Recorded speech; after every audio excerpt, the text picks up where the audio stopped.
ठीक है, तो हम वही निदर्शन अलंकार के बारे में समझा रहे थे आप लोगों को कि निदर्शन अलंकार में क्या होता है। निदर्शन अलंकार में दो ऐसे पदार्थ होते हैं या ऐसे वाक्य आपको मिलेंगे कुछ ऐसे जिनमें कि आपस में अभवन होगा, अर्थात असंभव संबंध होगा। ऐसे संबंधों में हम जब संबंधों को जोड़ेंगे तो उसके लिए हमको उपमा की सहायता लेनी होती है। ठीक है, तो जब उपमा की परिकल्पना कर ली जाती है, जो जैसा कि लक्षण में लिखा भी है कि उपमा परिकल्पका, जब जो है दो वस्तुओं में, पदार्थों में, वाक्यों में संबंध दिखलाने के लिए उपमा की कल्पना की जाती है, तब वहां पर जो है, और कैसे पदार्थ होते हैं जिनमें संबंध अभवन होता है, अभवन मतलब असंभव होता है।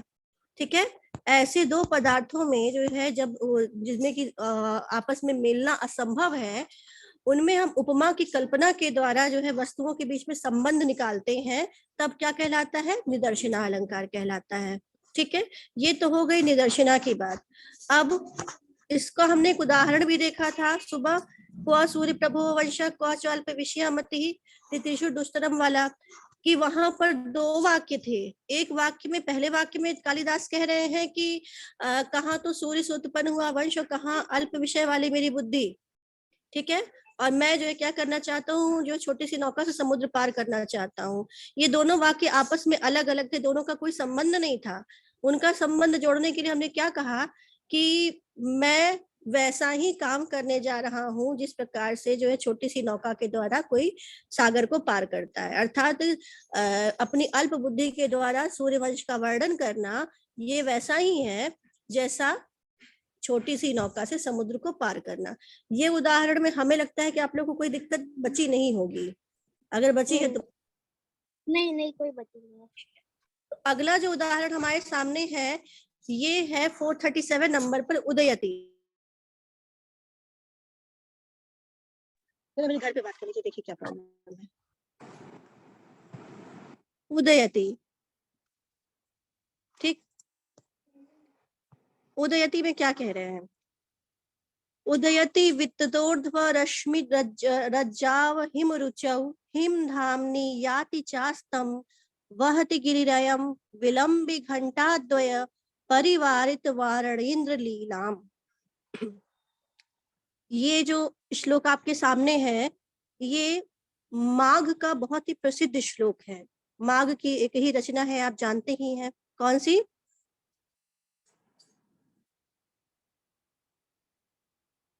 माघ की रचना का नाम बताइए। शिशुपाल। हाँ, शिशुपाल वधम।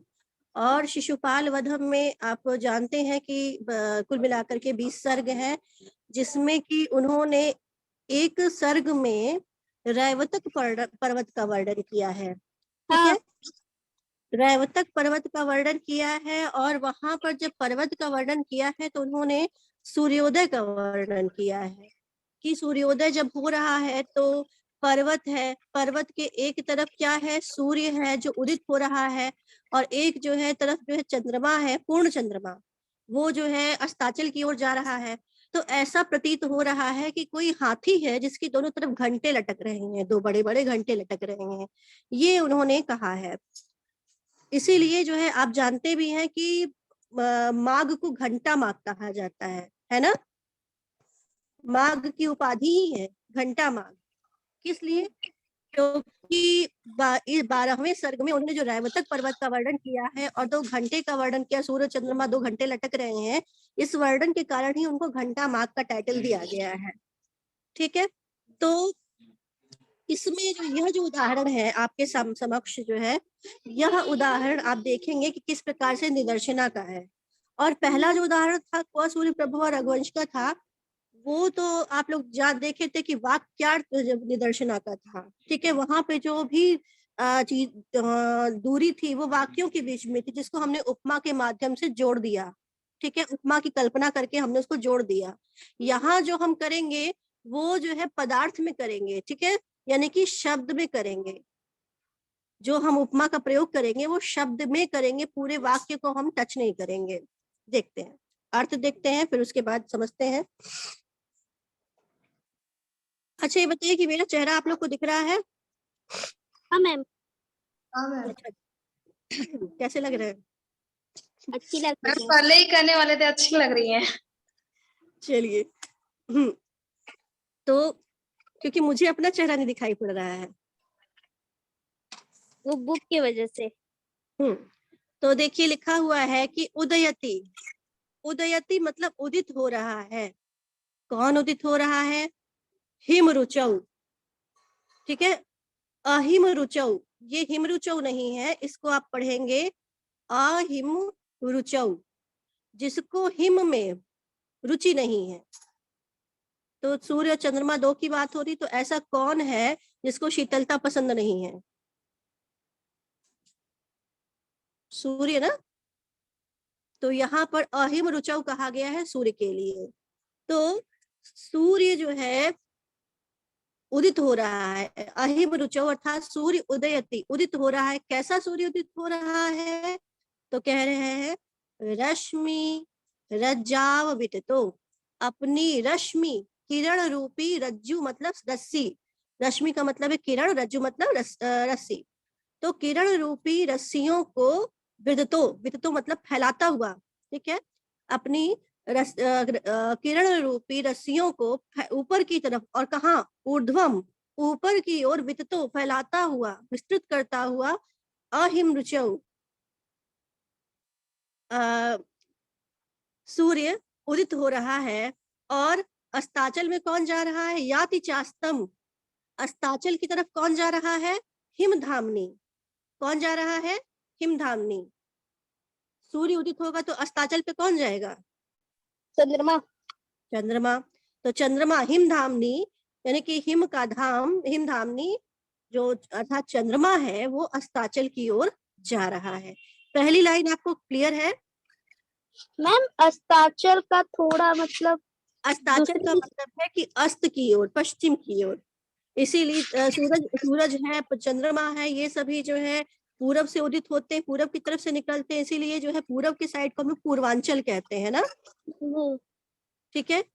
और जो है जहाँ पे अस्त होते हैं उस साइड को हम लोग अस्ताचल कहते हैं, ठीक है। तो यहाँ पर जो है ये वाला पहला लाइन आपको हमने बताया है, इसमें कहीं किसी को कुछ डाउट है, किसी को कुछ पूछना है? मैम एक बार बस बता दीजिए, एक ये विदतो वाला। हम फिर से बता दे रहे हैं। कह रहे हैं हिम रुचौ, अहिम रुचौ अर्थात सूर्य क्या कर रहा है? अपनी रश्मि रूपी रज्जुओं को, रज्जुओं को मतलब रस्सियों को, अपनी ये रश्मि रूपी, किरण रूपी रस्सियों को ऊर्ध्वम वित्तो, ऊपर की ओर, वित्तो मतलब बिखेरता हुआ, ऊपर की तरफ फेंकता हुआ, क्या हो रहा है? उदित हो रहा है, ठीक। कौन? अहिम रुचौ सूर्य।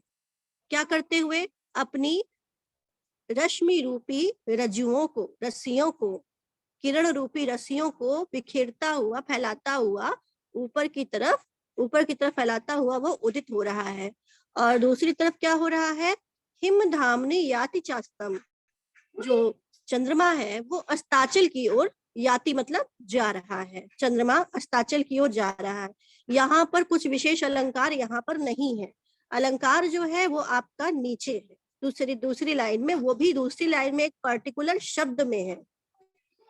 देखिएगा आगे, आयम गिरि, यह गिरि, गिरि, अब गिरि मतलब पर्वत, यह पर्वत कौन सा पर्वत? रैवतक पर्वत है ना। तो यह रैवतक पर्वत क्या कर रहा है? घंटा द्वय परिवारित वारणेन्द्र लीलाम विलंबि वहति, विलंबी मतलब लटकते हुए, घंटा द्वयम, द्वय मतलब दो। तो यह अयम गिरि, यह पर्वत द्वय घंटाम विलंबी, लटकते हुए 2 घंटों के द्वारा, वारणेन्द्र लीलाम, वारणेन्द्र कहते हैं गजराज, ठीक है। तो गजराज की लीला को क्या कर रहा है? वहती, वहन कर रहा है, गजराज की लीला को यह धारण कर रहा है, ठीक है। गजराज की शोभा को धारण कर रहा है कौन? यह पर्वत, ठीक है। फिर से दूसरी लाइन का अनुवाद बताते हैं कि वह गिरियम, यह जो गिरिराज है, यह जो पर्वत है, तो रैवतक पर्वत है, वह विलंबी लटकने वाले 2 घंटों से, ठीक है, 2 घंटे लटक रहे हैं अगल बगल, ऐसे 2 घंटों से वर्णेन्द्र लीला, ठीक है, जो वर्णेन्द्र अर्थात गजराज की लीला को जो है मानो धारण कर रहा है, गजराज की लीला के समान सुशोभित हो रहा है। तो यहाँ पर सवाल ये उठा कि क्या जो कार्य एक कर सकता है, क्या वो दूसरा कर सकता है? मतलब कि जो रैवतक पर्वत कर रहा है, गजराज, दोनों के बीच में हम समानता दिखला रहे हैं। हम 2 बात कह रहे हैं कि जो है एक तरफ जो है ये सूर्य उदित हो रहा है और चंद्रमा अस्त हो रहा है, और यह पर्वत सुशोभित हो रहा है, और कह रहे हैं कि गजराज सुशोभित हो रहा है 2 घंटे लेकर के। तो यहाँ पर दोनों बातें आपस में असंबद्ध हैं, मिली हुई नहीं है। तो इसलिए यहाँ पर हम जो है निदर्शना मानेंगे। और कहाँ निदर्शना मानेंगे? हम जो निदर्शना मानेंगे वो वारणेन्द्र लीलाम में मानेंगे, ठीक है, कि यहाँ पर जो है, अच्छा तिवारी जी बोल रही हैं।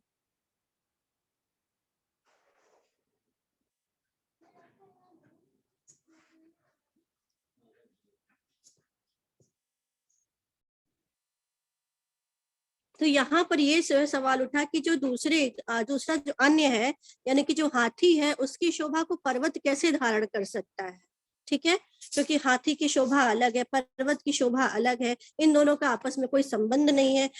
निदर्शना मतलब उदाहरण दीजिए, दृष्टांत दीजिए, निदर्शन करिए, समझाइए बात को, लेकिन बात ऐसी करिए कि दोनों का आपस में संबंध तो हो, ठीक है। उदाहरण जो आप दे रहे हैं, तो उदाहरण देने ऐसी चीज का दीजिए जिसका आपस में संबंध हो। अब ऐसे उदाहरण दे रहे हो जिसका आपस में कोई संबंध ही नहीं है। तो यहाँ पे संबंध निकालने के लिए हम क्या करेंगे? उपमा की कल्पना करेंगे। यानी कि जब यहाँ पर क्या है, हाथी जो है उसकी शोभा को पर्वत धारण नहीं कर पा रहा है, तो यहाँ पर कहेंगे हम कि जैसा जो है हाथी की लीला है, ठीक है, जैसी हाथी की लीला है वैसी ही उसी के समान सदृश पर्वत की भी लीला इस समय सुशोभित हो रही है, ठीक है। जैसे हाथी अपने जो है अपने पीठ पर जो है 2 घंटे लटका के जा रहा हो, उसी प्रकार से यह जो पर्वत है शोभित हो रहा है। तो जब हम यहाँ पे सादृश्य दिखाएंगे, समानता लाएंगे, अपने आप नहीं आ रहा है, हमें दिखलाना पड़ रहा है उपमा के माध्यम से, तब हम जब उपमा की कल्पना कर रहे हैं तब जाके अर्थ निकल के आ रहा है। तो यहाँ इसीलिए इसको निदर्शना के अंतर्गत रखा गया है। कोई दिक्कत है इसमें तनु? कोई समस्या? नहीं। चलिए, बहुत अच्छी बात है। तो इसको लिख लेते हैं। तो ये है आपके सामने माला निदर्शना का उदाहरण। माला के बारे में आप पहले ही जान चुके हैं, माला रूपक, माला उपमा, ये सब आपने देखा है कि एक माला होती है, उसमें हम जो है कई मोती डाल देते हैं या कई फूल डाल के हम माला बनाते हैं, अलग अलग प्रकार के फूल डाल के माला बनाते हैं, लेकिन धागा एक ही रहता है। तो इसी प्रकार से यहाँ पे एक वाक्य होगा, उसके साथ हम जो है कुछ हम कई सारे वाक्य जोड़ते जाएंगे, लेकिन उनका उस वाक्य के साथ, ठीक है, जो एक वाक्य होगा उसके साथ हम जब सारे वाक्य जोड़ते जाएंगे तो उनका आपस में,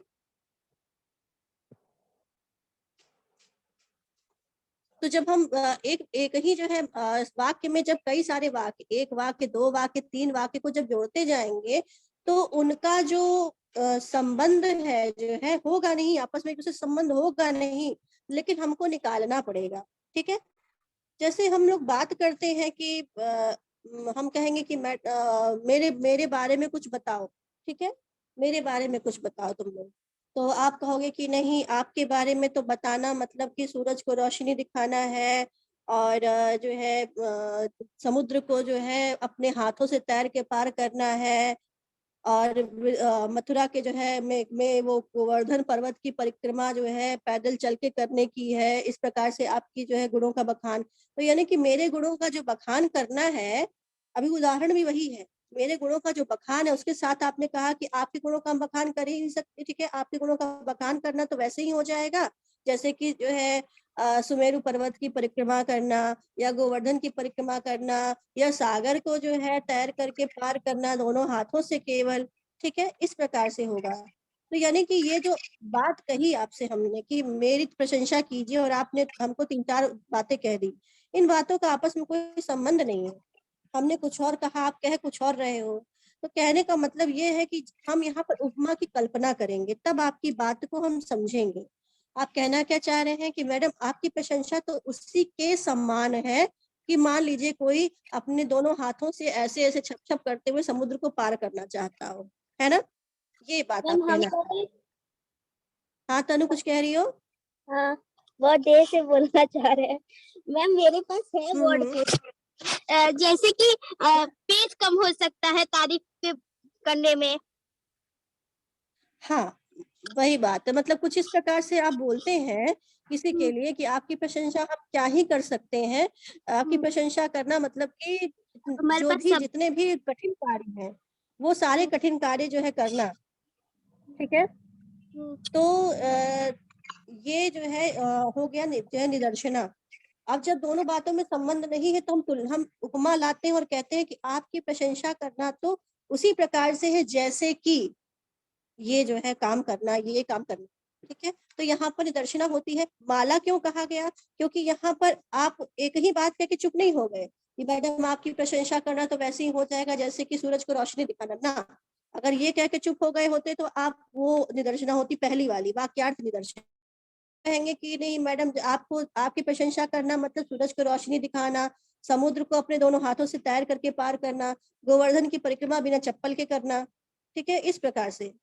तो जब आपने एक साथ मेरे लिए 3 बातें कह दी, यानी कि एक मेरे वाक्य में कि मेरी प्रशंसा करो या मेरी आपकी प्रशंसा करना, उसके साथ आपने 3 बातें जोड़ दी, 3 फूल डाल दिए ना, तो ये क्या बन गई? माला बन गई, ठीक है। इसीलिए इसको माला रूपक कहा गया। अब त्यागी जो जुड़ चुके हैं, त्यागी जी कहेंगे कि 3 फूल की माला कौन सी बनती है मैडम? 3 फूल बड़े वाले वाले हैं, अच्छे वाले हैं। कहाँ चुके छोटे त्यागी भगवान जी? की तो 3 ही फूल वाला माला चढ़ेगा ना, कितना बड़ा उनका मुंडी रहेगा बड़ा होगा। और माला निदर्शना में हमने देखा, जो उदाहरण है मेरे सामने वो है दोर्भ्याम तितिर्षति तरंगवती भुजंगमा दातुमिच्छति करे हरणांग बिंबम मेरु लिलंघ ध्रुवमेश ध्रुवमेव देव, ध्रुवमेश है ना, ध्रुवमेश देव यस्ते गुणान गदितुम उद्यममादति। यहाँ कह रहे हैं कि जो राजा है, देव, ठीक है, तो उनसे कोई कह रहा है, कोई होगा सेवक होगा, सेवक क्या मतलब कोई चारण या भाट कह रहा है कि हे देव, हे राजन, ते गुणान गदितुम आदधाति।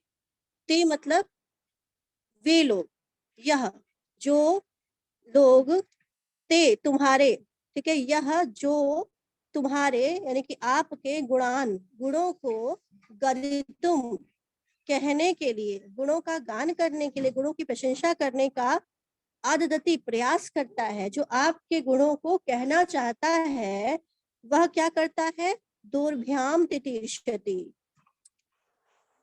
इसमें लिख करके बताती हूँ। दोर्भ्याम तितिर्षति तरंगवती भुजंगम, ठीक है, क्या करना चाहता है? तरंगवती भुजंग, तरंगवती भुजंग मतलब समुद्र, ठीक है। तरंगवती भुजंग का मतलब यहाँ पर है समुद्र। तो समुद्र को दोर्भ्याम अपनी दोनों भुजाओं से, अपने दोनों हाथों से तितीर्षति तैर करके पार करना चाहता है। असंभव काम है। समुद्र में तो भाई बड़े बड़े जहाज जाते हैं और आप अपने छोटे छोटे हाथों से प्रयास करेंगे कि उस समुद्र को तैर करके पार कर जाए, ठीक है। तो कह रहे हैं कि आपके गुणों का वर्णन करना, जो कोई आपके गुणों का वर्णन करना चाहता है वह समुद्र को अपने दोनों हाथों से तैर के पार करना चाहता है। फिर कह रहे हैं हरिणांक बिंबम करे आधातुम इच्छति। वह क्या चाहता है? वह हरिणांक बिंबम, वह चंद्रमा के प्रतिबिंब को, वह चंद्रमा के प्रतिबिंब को करे आदातुम इच्छति, कर मतलब हाथ में, आदातुम मतलब लेना चाहता है, हाथ में रखना चाहता है। ठीक, पहली लाइन का फिर से अर्थ बताते हैं, नीचे से ही स्टार्ट कर रहे हैं, देखिएगा। देव, हे राजन, यह जो कोई भी व्यक्ति, ते आपके गुणान, गुणों को, गदितुम उद्यतम आदधति, आपको जो है के गुणों का वर्णन करना चाहता है, करने का प्रयत्न करता है, ठीक है। वह तरंगवती भुजंग, समुद्र को दोर्भ्याम, अपने दोनों हाथों से तैर करके पार करना चाहता है। और हरिणांक बिंबम, हरिणांक बिंबम अर्थात चंद्रमा को, करे आदातुम इच्छति, हाथ में पकड़ना चाहता है, चंद्रमा के प्रतिबिंब को हाथ हस्तगत करना चाहता है, ठीक है, पकड़ना चाहता है। दोनों चीजें असंभव है। तीसरी चीज कह रहे हैं, मेरुम लिलंघयिष्यत ध्रुवमेश, और निश्चित रूप से ये क्या करना चाहता है, मेरु, सुमेरु पर्वत को लांघना चाहता है, ठीक है। पर्वत को लांघना अपने आप में चैलेंज है, तो निश्चय ही ये 3 कठिन कार्य है जो ये करना चाहता है, ठीक है। कौन? जो आपके गुणों का वर्णन करना चाहता है, क्योंकि आपके गुणों का वर्णन किया ही नहीं जा सकता है, लेकिन अगर कोई प्रयास करता है तो वो 3 चीजें कर रहा है, ठीक है, वो 3 चीजें कर रहा है। तो अब इसको सीधे सीधे सपाट समझते हैं। जो आपके गुणों का वर्णन करने की इच्छा करता है, वह समुद्र को जो है दोनों हाथों से तैर के पार कर रहा है, वह जो है चंद्रमा को अपने हाथों में लेना चाह रहा है, वह जो है सुमेरु पर्वत को लांघ रहा है। इन तीनों, ठीक है, ये 3 चीजें हैं। वाक्य क्या है, मुख्य वाक्य क्या है, यस्ते गुणान गदितुम आदधति, जो आपके गुणों का वर्णन करने की इच्छा करता है वह, ठीक है। यानी कि माला का धागा क्या है हमारे पास, जो गुणों का वर्णन करना चाहता है। आपने 3 उसमें मोती डाल दिए। क्या करना चाहता है, सबसे पहले मोती डाला आपने, समुद्र को तैर करके पार करना चाहता है दोनों हाथों से। दूसरा आपने मोती डाला कि वह चंद्रमा के प्रतिबिंब को अपने हाथ में लेना चाहता है। और तीसरा मोती आपने डाला या फिर फूल डाला अपने धागे में कि वह सुमेरु पर्वत को लांघना चाहता है, ठीक है। यानी कि आपने इन 3 की माला बना दी, ठीक। तो माला हो गया, सबसे पहले माला हो गया। अब यहाँ पर इन तीनों का आपस में कोई संबंध नहीं है, मतलब आपस में नहीं, जो मुख्य वाक्य है भाई, सीधी सी बात थी कि जो गुणों का वर्णन करना चाहता है तो गुणों का वर्णन करता, लेकिन नहीं कर सकता। आगे कह रहे हैं कि वो ये करता है, वो करता है। अरे भाई, गुणों का वर्णन कर रहा था, तब तक वो समुद्र को कहाँ से पार करने लग गया, कहाँ से वो चंद्रमा का प्रतिबिंब पकड़ने लग गया, कहाँ से वो सुमेरु पर्वत को लांघने लग गया। दोनों काम का आपस में कोई संबंध तो है नहीं, इसीलिए अभवन संबंध है यहाँ पर। जो अभवन संबंध है, ठीक है, तो जो अभवन यानी कि असंभव संबंध है, उस संबंध को समझने के लिए हम क्या करेंगे तनु? वो कल्पना मतलब लाएंगे, मतलब संबंध बनाएंगे, उपमान लाएंगे। कल्पना करेंगे, हाँ, उपमा लाएंगे, उपमा की कल्पना करेंगे, उपमा परिकल्पक, ठीक है। यह जो अलंकार है या उपमा का परिकल्पक है, तो हम यहाँ पर उपमा की परिकल्पना करेंगे। क्या कहेंगे? अब इसका अर्थ थोड़ा सा उपमा की दृष्टिकोण से समझते हैं कि जो आपके गुणों की वर्णन करना चाहता है, ठीक है, आपका गुणों का जो वर्णन करना चाहता है, यह तो उसी के समान है, यह कार्य उसी के समान है, जैसे कि अब जब इव आ गया, उसी के समान है, जैसे कि उपमा आ गई। जैसे कि कोई व्यक्ति अपने हाथों से समुद्र पार करना चाहता है, कोई व्यक्ति जो है, जैसे कोई व्यक्ति अपने हाथों से चंद्रमा पकड़ना चाहता है, जैसे कोई व्यक्ति जो है सुमेरु पर्वत को लांघना चाहता है। तो जब जैसे जैसे जैसे हमने कह दिया, तुरंत उपमा आ गई, उपमा की कल्पना कर दी और अर्थ स्पष्ट हो गया। कहने का मतलब ये हुआ कि आपकी तुलना आपके बारे में बताना संभव ही नहीं है, ठीक है। आपके बारे में बताना, जैसे कि ये करके इन्होंने एक श्लोक की रचना की है। इसमें किसी को कोई संदेह है? और माला क्यों है वो हमने आपको बता ही दिया, क्योंकि एक वाक्य के लिए 3 बातें उन्होंने कही है। एक ही बात कहते तो वाक्यार्थ होती, लेकिन यहाँ पर 3 बातें कही है, इसीलिए माला है। और बताइए सेजल। क्लियर है मैम। चलिए, तो अब जो है इसको हम लोग जो है समझ चुके हैं और ये हमारा सारे भेद भी खत्म हो गए हैं इसके। तो अब हम लोग इसको लिखेंगे।